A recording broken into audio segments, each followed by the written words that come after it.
ನಮಸ್ತೆ ಮಕ್ಕಳ, welcome back to my channel. ಇವತ್ತು ನಾವು 7ನೇ ತರಗತಿಯ ವಿಜ್ಞಾನದಲ್ಲಿ ಸೇತುಬಂಧ ಪೂರ್ವ ಪರೀಕ್ಷೆಯ ಮಾದರಿ ಪ್ರಶ್ನೆ ಪತ್ರಿಕೆಯನ್ನು ನೋಡ್ತಾ ಹೋಗೋಣ ಮಕ್ಕಳ.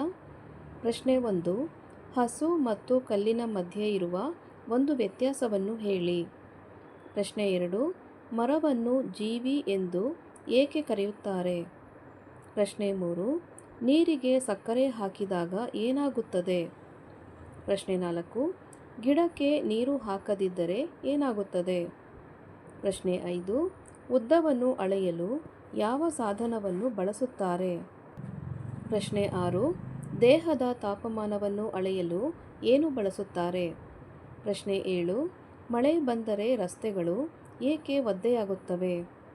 ಪ್ರಶ್ನೆ 8, ಸೂರ್ಯನ ಬೆಳಕು ಇಲ್ಲದಿದ್ದರೆ ಗಿಡಗಳಿಗೆ ಏನಾಗುತ್ತದೆ.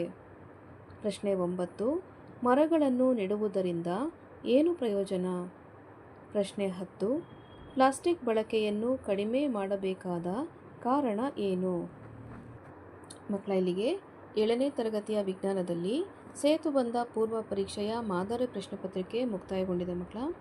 ಈ ಒಂದು ವಿಡಿಯೋ ನಿಮಗೆ ಇಷ್ಟ ಆದಲ್ಲಿ ದಯವಿಟ್ಟು ನಮ್ಮ ಚಾನಲ್ನ ಲೈಕ್ ಮಾಡಿ, ಶೇರ್ ಮಾಡಿ, ಸಬ್ಸ್ಕ್ರೈಬ್ ಮಾಡಿಕೊಂಡು ನಾವು ಹಾಕುವಂಥ ಎಲ್ಲ ವಿಡಿಯೋನ ನೋಡ್ತಾ ನಮ್ಮನ್ನು ಎನ್ಕರೇಜ್ ಮಾಡ್ತಾ ಹೋಗಿ ಮಕ್ಕಳ. Thank you for watching. Bye bye.